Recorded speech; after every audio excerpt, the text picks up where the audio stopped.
இயேசுவின் நாமத்தினாலே இந்த மாலை நேரத்திலே உங்களை அன்போடு கூட வாழ்த்துகிறேன். வேதத்தின் வெளிச்சம் என்ற நிகழ்விலே அழைப்பை குறித்து நாம் தியானித்துக் கொண்டே இருக்கிறோம். சாமுவேல் புஸ்தகம் 1 அதிகாரம் 15 வசனத்திலே மனக்கிளேசத்தை கர்த்தருடைய சந்நிதியில் ஊற்றிவிட அழைப்பு. அந்நாளுடைய வாழ்க்கையை நாம் பார்க்கின்ற பொழுது கிளேசமுள்ள ஒரு ஸ்திரீ என்று வேதம் சொல்லுகிறது.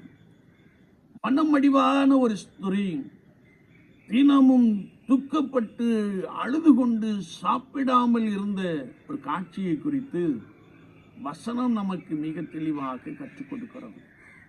தன்னுடைய வீட்டாரால், தன்னுடைய சகோதரியால் நிந்திக்கப்படுகிற, அவமானப்படுத்தப்பட்ட ஒரு சூழ்நிலையிலே அன்னாள் அமர்ந்திருந்த காட்சியை குறித்து நாம் நன்றாய் அறிந்திருக்க முடியும். ஆனால் இந்த அன்னாள் ஆண்டவருடைய ஆலயத்திற்கு சென்றால், ஆலயத்திற்கு சென்று தன்னுடைய மன கிளேசத்தை கர்த்தருடைய சந்நிதியில் ஊற்றிவிட்டாள்.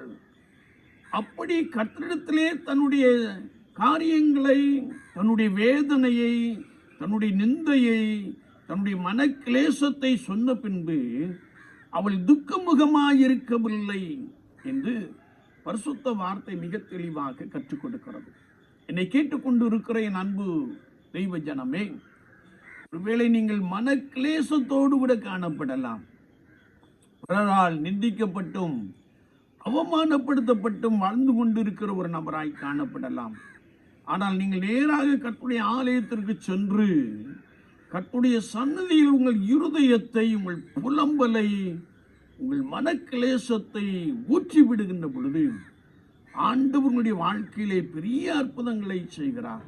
ஆண்டவர் அந்நாளுக்கு ஒரு ஆண் குழந்தையை கொடுத்தார். அவள் கர்த்தருக்கென்று வளர்த்து விட்டாள். ஆண்டவர் இன்னும் குழந்தைகளை கொடுத்து அந்நாளை வளமாய் ஆசீர்வதித்தார். எனவே அந்நாளுடைய இருதயம் கர்த்தருக்குள் களி கூர்ந்தது, கர்த்தருக்குள் மகிழ்ச்சியாய் இருந்தது என்பதை நாம் பார்க்கிறோம். ஒருவேளை நீங்கள் இதே போன்ற ஒரு சூழ்நிலையிலே காணப்படலாம். நீங்கள் பணி செய்கின்ற இடத்திலே, வேலை செய்கின்ற இடத்திலே, கர்த்தரை ஆராதிக்கின்ற இடத்திலே நீங்கள் அவமானப்படுத்தப்பட்ட, நிந்திக்கப்பட்ட ஒரு நபராய் காணப்படலாம். கவலைப்படாதிருங்கள். மத்தேயு 11:28 நாம் வாசிக்கின்ற பொழுது, வருத்தப்பட்டு பாரம் சுமக்கிறவர்களே, நீங்கள் எல்லாரும் என்னிடத்தில் வாருங்கள், நான் உங்களுக்கு இளைப்பாறுதல் தருவேன் என்ற வசனத்தின்படியே கர்த்தராகிய ஆண்டவருடைய வாழ்க்கையிலே ஒரு பெரிய இளைப்பாறுதலை, ஒரு பெரிய சமாதானத்தை, ஒருவரும் காணக்கூடாத ஒரு பெரிய அதிசயத்தை, அற்புதங்களை உங்களுடைய வாழ்க்கையிலே செய்ய போதுமானவராக இருக்கிறார். ஒரே ஒரு காரியம், நீங்கள் கர்த்தருடைய ஆலயத்திற்கு சென்று உங்களுடைய இருதயத்தை, உங்களுடைய பாரத்தை, மன கிளேசத்தை கர்த்தருடைய சமூகத்திலே ஊற்றி விடுகின்ற பொழுது அவர் ஆராய்ந்து முடியாத பெரிய காரியங்களையும், எண்ணி முடியாத அதிசயங்களையும் செய்ய போதுமானவராக இருக்கிறார். ஆவியானவர் சொல்லுகிறார், உங்களுடைய இருதயம் அதிசயப்பட்டு பூரிக்கும், அற்புதமான காரியங்களை நீங்கள் பெற்றுக்கொள்வீர்கள் என்று சொல்லுகிறார். விசுவாச வாழ்க்கையிலே நம்மை கர்த்தருக்கு முன்பதாக தாழ்த்தி கொண்டு கர்த்தருடைய ஆலயத்திற்கு சென்று ஆண்டவரை நோக்கி பார்ப்போம்.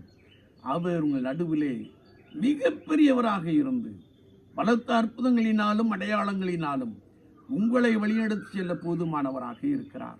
ஆண்டவர் தாமே இந்த வார்த்தைகளை கொண்டு உங்களை பலமாய் நடத்துவாராக. ஆமீன், ஆமீன்.